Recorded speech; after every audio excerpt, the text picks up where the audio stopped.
임하시는 하나님의 말씀은 창세기 47장 27절에서 31절 말씀입니다. 창세기 47장 27절에서 31절 말씀입니다.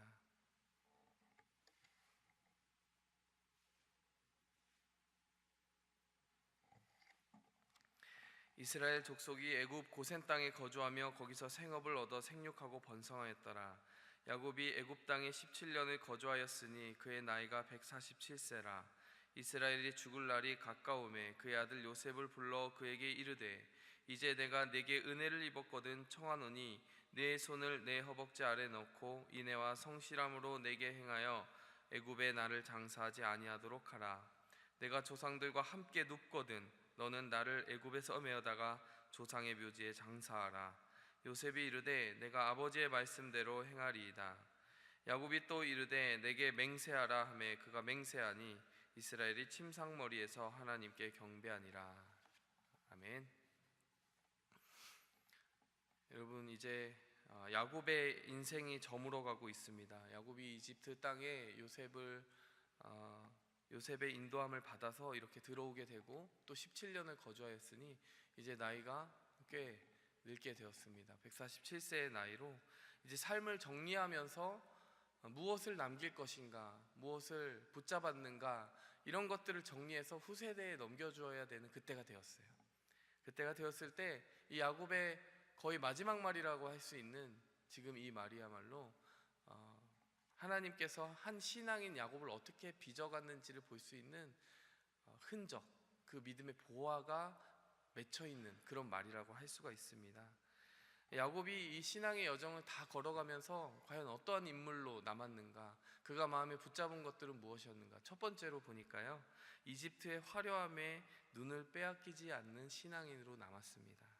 27절 말씀에 보니까요, 이스라엘 족속이 애굽 고센 땅에 거주하며 거기서 생업을 얻어 생육하고 번성하였더라. 여러분, 이제 바야흐로 번성의 시대가 온 것입니다. 아브라함과 이삭과 야곱의 시대를 이렇게 쭉 읽어가면서요, 한 가지 주목될 만한 단어 한 가지가 여기에 등장을 하고 있습니다. 생육하고 번성하였다. 여러분, 이것은요, 아브라함과 이삭과 야곱에게 하나님께서 줄곧 주신 단어였어요. 줄곧 주신 약속이었어요. 하늘의 별과 같이 많게 하겠다, 모래알과 같이 많게 하겠다, 셀 수 없게 하리라, 이렇게 이야기를 하셨습니다. 세상 모든 민족이 너를 인하여서 복을 받게 하리라, 이런 종류의 말씀들을 아브라함에게도 이삭에게도 야곱에게도 주셨습니다. 그런데 오늘 야곱의 인생 속에서 이 지금 단어가 등장하는 이 47장 27절의 차이가 무엇인지 아십니까? 여러분, 47장 27절은 하나님의 약속이 아니라 지금 성취되고 있는 현실을 이야기하고 있는 것입니다. 생육하고 번성하였더라. 여러분, 약속으로만 존재하던 아브라함에게도 약속으로만, 이삭에게도 약속으로만 주셨던 것이 이제 야곱에 대해 비로소 결실을 하고 있더라는 말입니다.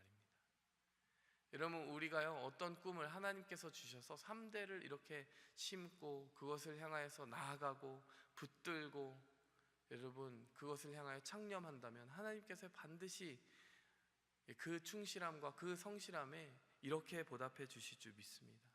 하나님께서는 약속을 반드시 잊지 않고 성취하게 해주시는 분이십니다. 여러분, 이렇게 번성하고 있어요. 이제 근심거리가 하나도 없습니다. 이집트 땅에서 번듯하게 자리를 잡았습니다. 근데 야곱의 마음속에요, 사실은 번성할 때가 될수록 한 가지 경고가 있었던 것 같아요. 이곳이 아무리 좋은 땅처럼 보이더라도 이곳이 본향은 아니다. 왜 그런 생각을 하게 되었을까요? 사실 46장에 이미 하나님께서요, 이스라엘이 이집트를 향해서 나아갈 때 주신 말씀들이 있습니다. 1절에서 4절까지 우리가 이미 커버를 했습니다. 이스라엘이 이집트로 가다가요, 모든 소유를 이끌고 이제 요셉이 살아있다는 사실을 알고 이집트로 가다가 브엘세바에서 한번 멈춰 서잖아요. 거기서 하나님이 이상 중에 이스라엘에게 나타났다, 야곱에게 나타났다, 우리가 그것을 기억하고 있습니다. 그때 하나님께서 하신 말씀이 뭐냐면, 이집트로 가는 거 두려워하지 마라. 거기로 가는 것에 내 뜻이 있다. 거기서 큰 민족을 이루게 하리라, 이렇게 이야기를 하셨고, 내가 너와 함께 이집트로 내려갈 것이고 다시 올라올 것이다. 요셉이 그의 손으로 내 눈을 감기리라, 이 말씀을 하셨어요. 여기서 주목해야 될 것은요, 그 땅에서 이루어질 하나님의 성취되는 약속들도 보았지만 야곱의 마음에 콱 박히는 한마디가 있었을 것입니다. 네가 돌아올 것이다. 여러분, 돌아올 것이다. 여러분, 이 야곱이 그때부터 마음속에 새겼던 것은 그것일 것입니다. 이스라엘 백성들이 아무리 거기서 잘 정착하고 화려하게 사는 것을 본다 할지라도, 부족한 것 없이 번성하는 것을 본다 할지라도 그 번성한 땅에 놀러 앉는 것이 아니라 반드시 돌아와야 된다. 여러분, 이것이 우리의 자연적인 성품과 맞는 이야기입니까? 우리가 보통 사는 땅에요, 만약에 좋은 일들이 많이 일어난다고 생각을 해보세요. 부동산 가격이 올라간다고 생각해 봅시다. 예전에 강남 땅이 그렇게 가치가 있는 땅이 아니었잖아요, 한국에서. 근데 그 땅이 갑자기 막 수직 상승을 하기 시작하는 거예요. 번성하기 시작하는 겁니다. 자녀들을 아주 좋은 학군에 보낼 수 있게 되었어요. 근데 갑자기 거기 살던 사람이 이렇게 말한다고 해봅시다. 아, 이제 이 땅을 떠날 때가 되었구나. 여기에 머물면 안 되겠다. 이렇게 생각하는 사람 있습니까? 이렇게 행동하는 사람 있습니까? 근데 야곱은 이렇게 얘기하는 거예요. 그 땅에 아무리 큰 번성함이 있다 할지라도, 화려함이 있다 할지라도, 안정이 있다 할지라도 이 땅은 내 땅이 아니야. 하나님의 약속이 머물지 않는다면 이 땅은 껍데기야 라고 이야기를 하고 있는 것입니다. 여러분, 어떤 의미로는요, 번성할 때, 모든 것이 잘 되는 것처럼 보일 때, 양적으로 팽창한 것처럼 보일 때, 여러분, 그때가 가장 위험한 때입니다. 우리의 마음이 초심을 잃고 우리의 마음이 본질로부터 눈을 돌려서 헛된 것을, 허상을 하기 쉬운 때가 바로 그런 때이기 때문이에요. 우리의 마음을 우상이 정말 침투하여서 사로잡아 버릴 때가 바로 그때이기 때문입니다. 이때 야곱은 무엇을 남기고 있는 것입니까? 요셉에게 그렇게 이야기하는 거예요. 지금 이 땅이 종착지라고 생각하지 마라. 반드시 돌아가라. 여러분, 야곱이 그 땅에서 남긴 그 유언이 제대로 작동하였을까요? 여러분, 작동한 것을 우리는 알고 있습니다. 요셉이 나중에 죽을 때 어떻게 하죠? 요셉도 내 해골을 메고 돌아가라. 반드시 너희가 이 땅에서 노예 생활이라고 이야기하지 않았지만은 이 땅에서의 그 여정을 마치고 돌아갈 때가 있을 텐데, 그때가 너희가 내 해골을 메고 돌아갈 때다. 요셉도 그것을 남겼습니다. 야곱도 그것을 남겼습니다. 그 땅에 피라미드에 장사되는 것을 꿈꿀 수도 있었어요. 많은 사람의 어떤 지향점 아니겠습니까? 성공한 인생, 그 땅에서의 성공한 인생, 존경받으며 죽는 것, 매장당하는 것. 근데 그 무덤은 좋은 무덤이 될 수 없었던 거예요. 하나님의 약속이 머무는 그곳에 묻히고 싶었던 것이죠. 여러분, 이집트의 화려함에 눈을 빼앗기지 않는 신앙인의 결기를 남기고 간 이 야곱만큼 우리의 삶 속에서도요, 우리의 마음을 사로잡고 또 도둑질 하려고 하는 여러 가지 우상들이 아기다툼을 하고 있습니다. 그럴 때 하나님은요, 우리에게 계속 응원하시는 거예요. 아니야, 본향을 바라봐라. 본향을 바라봐라. 눈을 빼앗기지 마라. 그 화려함에 눈을 빼앗기지 마라. 여러분, 이 당부하는 하나님의 음성이요, 우리의 마음속에 잠잠히 들려야 될 것 같아요. 우리의 인생의 노년으로 갈수록 더욱 분명하게 들렸으면 좋겠습니다. 두 번째로요, 야곱의 삶에 가치 있는 변화를 볼 수 있다면 그것은 바로 그가 정말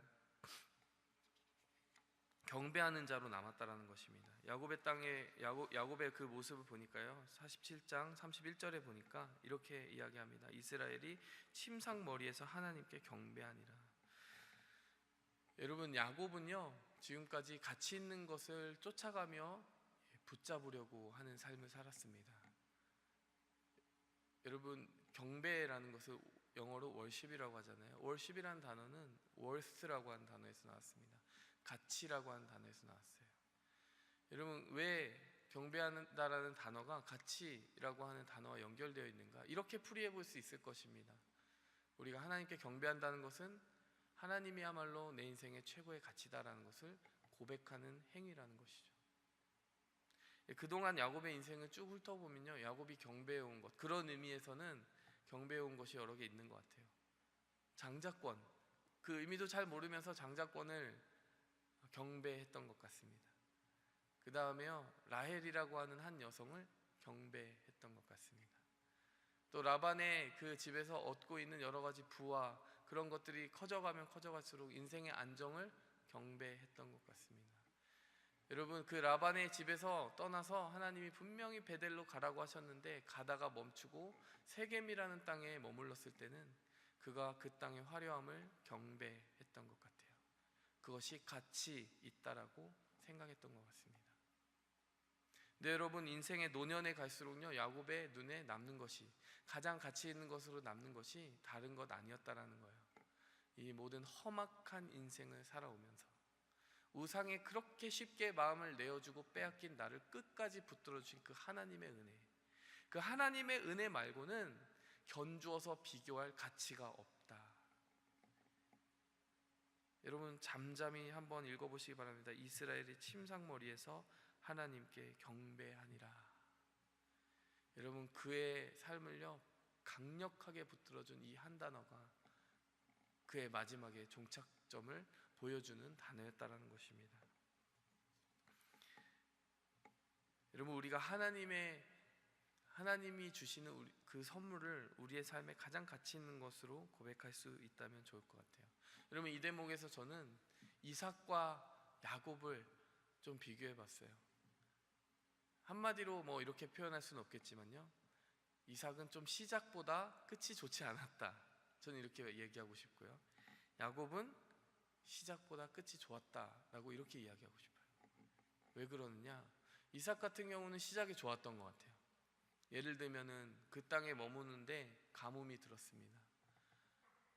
자기 아버지, 이삭의 아버지 아브라함 같은 경우는 바로 이집트로 갔잖아요. 근데 하나님께서 이삭에게 나타나셔서 너 이집트로 가지 마라, 이 땅에 머물면 내가 복을 주겠다라고 했을 때요, 약속의 땅 벗어나지 않았어요. 그 땅에 머물면서 하나님이 우물 4개나 파게 해주셨습니다.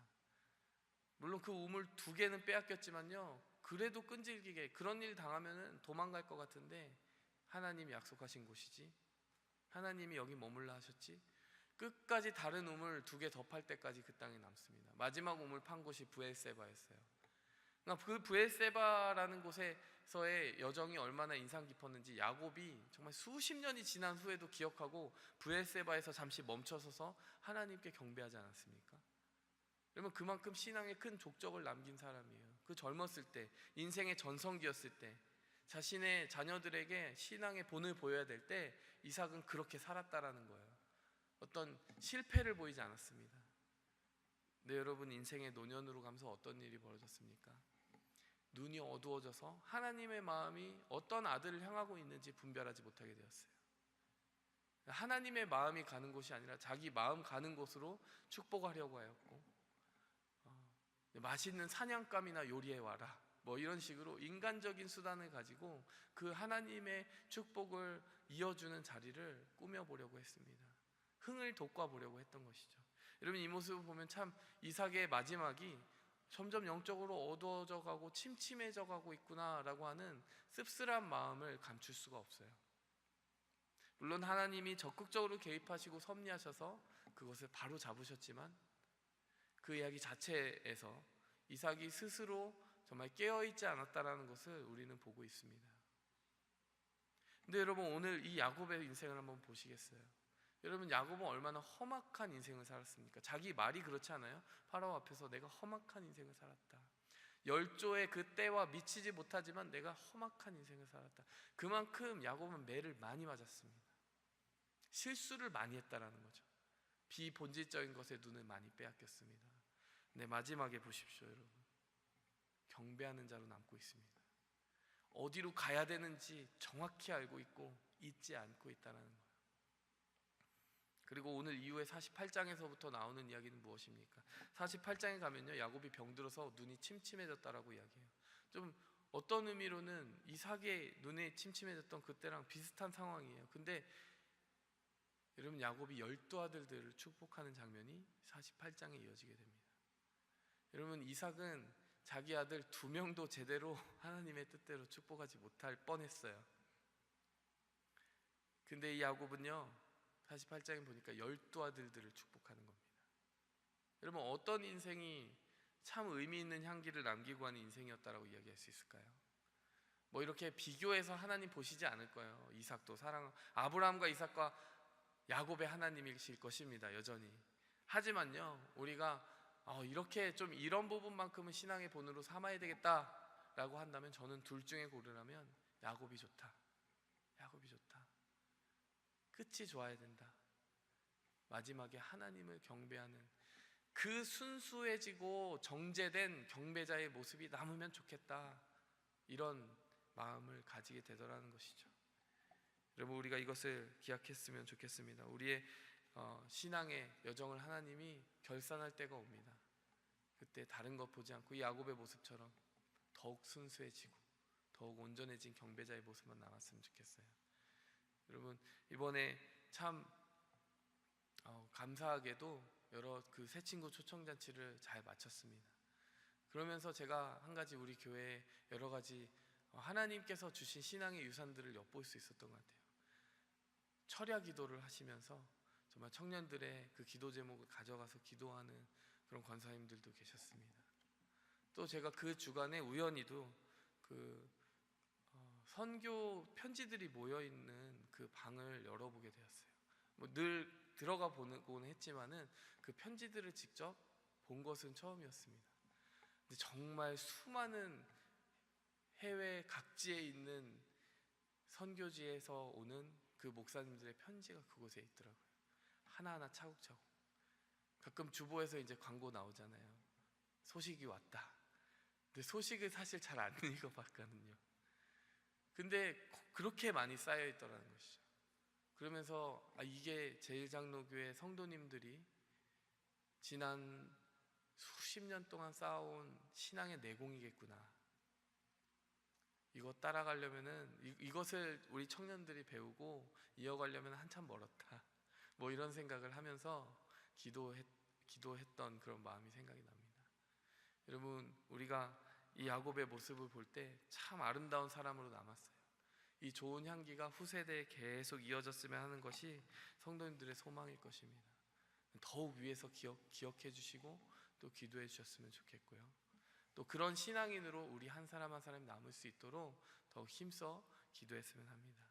우리 함께 기도하겠습니다. 하나님 아버지, 감사합니다. 오늘도 우리의 믿음의 여정을 주장하시고 붙드시는 주님, 아버지, 오늘 하루하루의 삶을 주님 앞에 드리면서 하나님, 우리가 종착지에 가서 어떤 모습으로 주님 앞에 서게 되고 남게 될지에 대해서 하나님 깊이 생각하고 묵상하며 주님 앞에 침상머리에서 경배했던 야곱의 그 경배를 드릴 수 있는 시간이 되게 하여 주시옵소서. 우리의 삶을 주장하신 주님께서 제일장로교회의 모든 걸음걸음, 선택 또 남겨지는 유산들까지도 다 주장하여 주셔서 하나님 보시기에 아름다운 향기를 남기는 제일장로교회 발걸음 되게 하여 주옵소서. 예수님의 이름으로 기도하였습니다. 하늘에 계신 우리 아버지여, 이름이 거룩히 여김을 받으시오며 나라의 마옵시며 뜻이 하늘에서 이룬 것 같이 땅에서도 이루어지이다. 오늘날 우리에게 일용할 양식을 주옵시고 우리가 우리에게 죄 지은 자를 사하여 준 것 같이 우리 죄를 사하여 주옵시고 우리를 시험에 들게 하지 마옵시고 다만 악에서 구하옵소서. 대개 나라와 권세와 영광이 아버지께 영원히 쌓옵나이다. 아멘.